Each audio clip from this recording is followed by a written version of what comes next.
Alright, good evening folks, it's Enforcer Matt and welcome back to another short war video, and today we have very big news coming out of Ukraine and also the Middle East. But by far our biggest story of the day is we're currently seeing large-scale US military deployments in the Middle East in preparation for a large-scale Iranian attack on the state of Israel once again, and apparently it could go down at any moment because we're currently seeing intel indicating that Iran is in the final stages of preparation for this large-scale attack, which could be coming at any moment. So we're watching that very closely. And also we have news out of Ukraine that last night there was a major Russian drone attack on the city of Kyiv, but Ukrainian air defense was able to shoot down all the incoming drones in a very big success, and the damage was minimal. We're also getting to see Russia's 5th generation stealth fighter up close, and oh boy, the build quality on that thing is horrific, and we have the video and picture evidence to show you because it is currently flying around the side of China in preparation for an air show, and that is very bad. And also we're hearing that a Russian commander was taken out, and also North Korea just got done sending the new dog meat shipments to Russia to feed to the Russian soldiers. But with that, we're jumping into our first article of the day, which goes to Visegrad 24. And like I mentioned just a moment ago, there's currently a major operation taking place right now in the Middle East by the US military to move military assets to northeastern Syria, and apparently at least 6 C-17 and C-130 military transport planes were full of soldiers and also air defense systems and other weapons,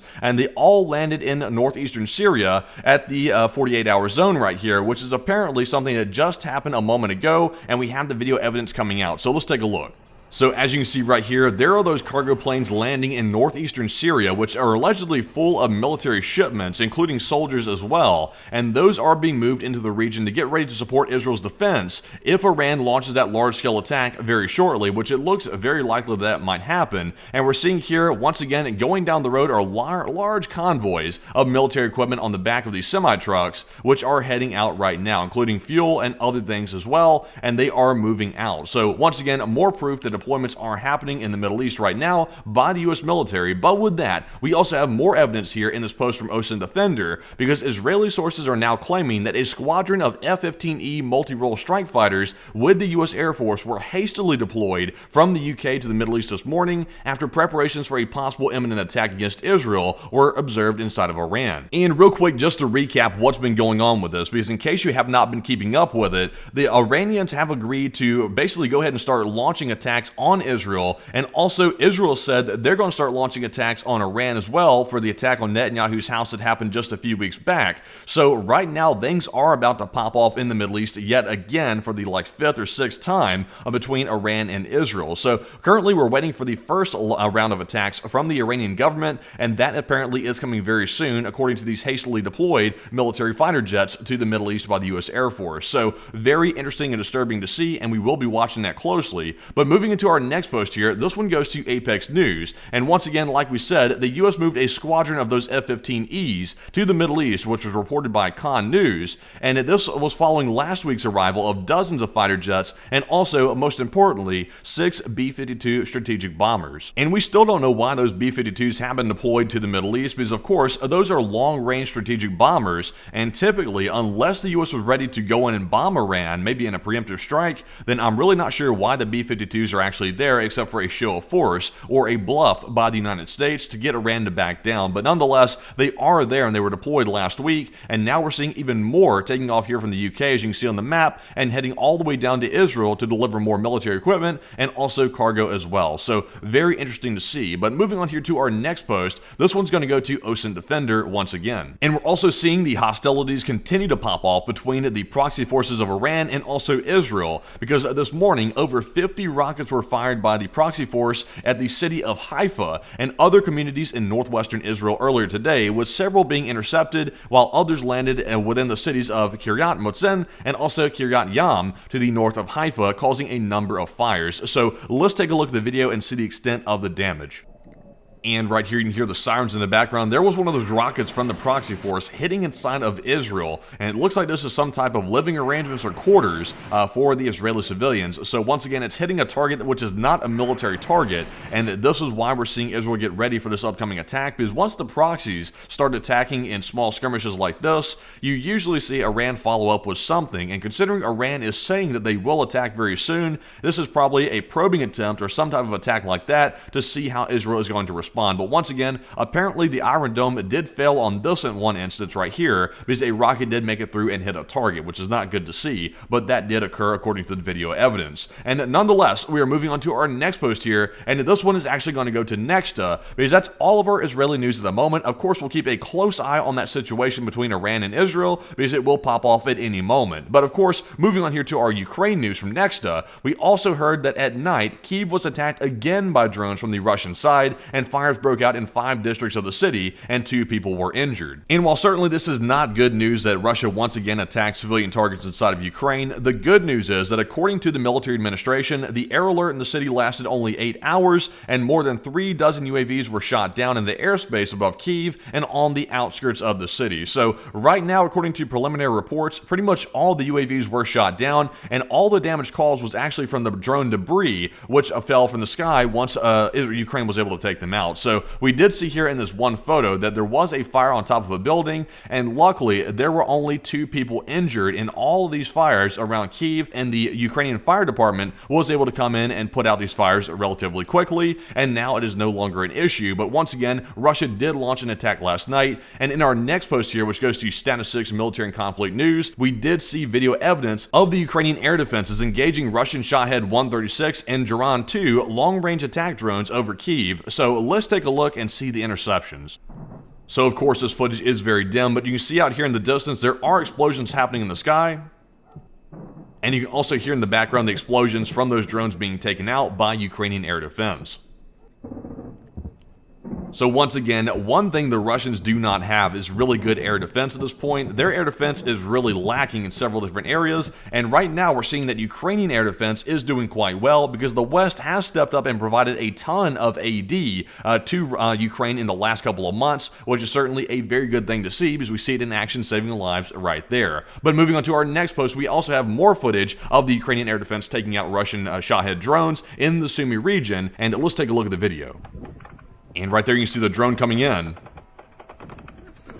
And there it went. The whole thing got exploded. You could hear a hail of gunfire in the background from the Ukrainian side, and it smashed that drone as it was flying to its target, and it was not able to hit. So once again, there went another Russian drone unable to get to its target, and that is very good to see that once again the Ukrainian air defense is very, very strong. But with that, we're moving on to our next post, which goes to Military News Ukraine. And folks, this story is absolutely going to blow you away if you've not already seen this one right here. Apparently, Russia's 5th generation Su-57 fighter jet, which is their first attempt at a stealth fighter, is now conducting a rehearsal in China ahead of a demonstration at the Zhuhai Arms Exhibition inside of China. But the catch with this thing is, we'll watch this video here in just a moment of the thing practicing for the air show. This thing is so terribly put together that it's just a complete joke. And it's of course a stealth fighter, so being sleek and also well built is a crucial component. But let's take a look at the thing flying around, and then we'll show the aftermath of the build quality.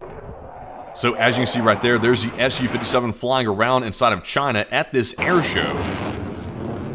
And of course, it's pulling off the traditional fighter jet movements that pretty much every fighter jet can do out there. And also, I will say this, the size of that thing is actually quite deceiving. It looks a little bit small right here in the video, but it's actually quite a big plane, which was to my surprise.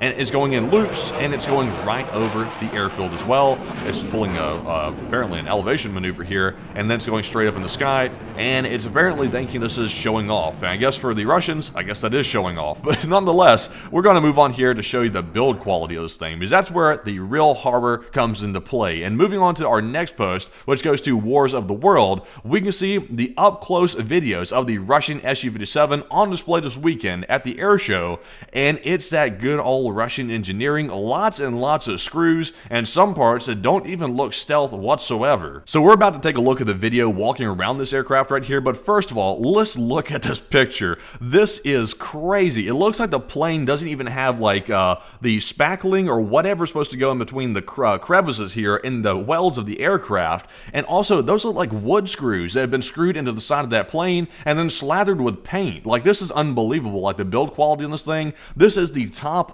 Russian stealth fighter that's built like a piece of crap. Like, this right here is objectively horrific. Like, there's no way that anybody can say this is acceptable. This is not normal. And these rivets, like right on the outside of the aircraft, exposed like that on a stealth plane, that certainly does not add to its stealth capability and probably compromises it in some way or another. And also, the there's like cracks in the frame or something right there. I don't even know what that is. There's like a lack of spackling, or what if they used to glue the plane together right there in the middle of the seams. So just crazy all the way around, to be honest. But let's take a look at the video here, because apparently Chinese social media has been going wild mocking this plane right here about how shoddily it's put together. Even the Chinese are mocking it, and they don't have like too much ground to stand on when it comes to mocking fighter jets. But let's take a look at this video and see the build quality up close. So as you can see right here, here is the nose of the Su-57. It's got the little radar symbol up there for radiation, and you can see there's rivets all over this aircraft, which is probably not something you want on a stealth fighter. And over here, they're about to go up close on that seam that we just looked at in the photo,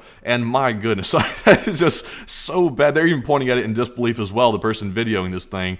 And also, they're walking up to the side of the wing here, and they're showing you all the exposed parts on it, which do not belong on a stealth aircraft if you really want to be stealth. So apparently the Chinese government and also the fighter pilots inside of China are just absolutely dogging on the Russians for this plane right here. It's not the impressive thing the Russians think it is, and it's probably not going to be any good, if I'm being perfectly honest. It will serve some type of role, but not the one they're looking to serve as a stealth fighter. It's going to be something different, but just quite bad all the way around. So moving on from that abomination of an aircraft, we're moving on to this next post here, which goes to War Translated, and we're hearing how long a Russian troop typically lasts on the front line in the current meat grinder situation, according to the Russian sources. And apparently, the Russian blogger Kasharova on Russia's assault lines and units, less than 3 weeks passed between signing a contract and the death of the average Russian assault soldier, which is insane. Like, only 3 weeks they last on the front line, and in an attempt to maintain the peace of these meat offensives, 18-year-old boys are recruited at a high cost and immediately sent into the bloodbath inside of Ukraine. And when I first heard this, I thought of the difference between Russia and Ukraine. Ukraine is very hesitant to even lower their conscription age to 18, even though they're experiencing a manpower problem, as Ukraine simply does not want to put their young men into situations like this. But on the contrary, Russia does not care one bit. They're sending the 18-year-olds, which are some of the youngest soldiers out there currently on the battlefield, they're sending them in to die within 3 weeks on the battlefield. Like, that is so cold and callous. They go in with no training and hardly any equipment at all on the battlefield, and they are being used as meat grinder soldiers right there on the front. And now the North Koreans are coming in to actually take their place as well. So Russia is just using this horrid meat grinder strategy once again, and sending in their young men one by one after the other, to basically get stacked up, which is honestly, even though we're against the Russians, that is very sad to hear, because they are too young to even know really what's going on, and they're just being sent there by the government orders. So once again, very sad to hear, but unfortunately this is the reality of this war right now. Russia is very brutal, and once again, they're doing atrocities to their own people, sending them into a hopeless battle, and they're also doing atrocities to the Ukrainian soldiers they're capturing as well, and we're getting more evidence and also anecdotes about that, which we can't even talk about in the video because it's so horrific. But anyways, moving on to our next post here, this one goes to Max24, and we did get good news here about an elimination. Apparently, information has emerged that the AFU has eliminated the commander of the Russian 5th Separate Motorized Rifle Brigade, which is Major General Klemenko. And this is a pretty big win for Ukraine. This Major General was taken out apparently in a targeted strike by the AFU the other day, and this was apparently confirmed by Russian sources that he was indeed eliminated and taken off the battlefield. So now the Russians will have to appoint a new head of the Russian 5th Separate Motorized Rifle Brigade, which will be probably a hard thing to do because they're lacking commanders right now, and that is a loss they could really not afford, but they just took him out with a targeted strike, which is, of course, a big victory for Ukraine. And with that, we're moving into our next post here, which goes to War Translated. And this story right here might be even more shocking than the Su-57 build quality. We are currently hearing, and this is not a joke, we're hearing that Bild, which is a German newspaper, is reporting that dog meat is already being supplied to the Russian army from North Korea, and the cans are labeled in Korean as Nerigoni dog meat, and apparently that's a breed of dog, I'm told in this post right here, also known as the Korean Yellow Spitz, which is raised for consumption in North Korea. And I apologize right now that if this is very queasy to some people, because it is very horrific to hear this. Apparently they're sending canned dog meat over to the Russian soldiers to eat on the front lines, and that is Kim Jong-un's gift to Russia in exchange for their new cooperation, is to send over dog meat, which is just really, really nasty nasty and bad. And we allegedly have a picture of it right here. Here's a can that is allegedly the dog meat, and here is a dog meat sandwich. Absolutely nasty. And that is the best thing the North Koreans could pull together to basically pull their part of the friendship between Russia and their country. So just bad all the way around. And we're going to go ahead and move on from that one right there because it's very, very distasteful. Moving on this one right here to the Kyiv Independent, we're also hearing that, speaking of North Korea, South Korea is not ruling out supplying arms to Ukraine, says the president of South Korea. And they said, now depending on the level of North Korean involvement in the Ukraine war, we will adjust our strategy in phases, according to the South Korean president. So once again, this is not a commitment by the South Koreans. And, I will admit the South Koreans are backing out just a little bit here because they said that if North Korea sent troops to Ukraine, then they would strongly consider supplying arms to Ukraine. But now we're hearing they're sort of like backing off of it a little bit. So I'm not really sure if South Korea is as committed as we thought before to actually helping out Ukraine, since the North Koreans are starting to act up by sending troops over to Russia to fight in the war. It sounds like they could be getting a little bit lukewarm on this entire proposal right here, but we'll have to wait and see what they actually end up doing. But with that, we're moving on to our last post of the day, which goes to War Translated once again. And I want to show you this video right here because I want to end the video on somewhat of a funny note, because right here we can see the Russian military apparently decided to drive around the city to their music on their UAZ Hunter, but they obviously overestimated the technical capabilities of the Russian automobile industry, and they overturned on a turn because Tony was driving, and afterwards, in order not to get screwed by their superiors, they were forced to say that they were running away from an FPV, but actually they were not. They were simply getting hyped up and crunk on the music playing here in this buggy. But let's take a look. So here goes Tony driving at high speed right here down this road, and he's driving a little bit reckless, I must say. Very reckless, actually. And there they go. This guy's holding on for dear life, and Tony is about to yeet a left turn, which is going to be a big mistake. But here you can see, there he is yeeting that turn. He thought he was Tokyo Drift, but he was not. He flipped it, and what the guy's got flipped out of the thing.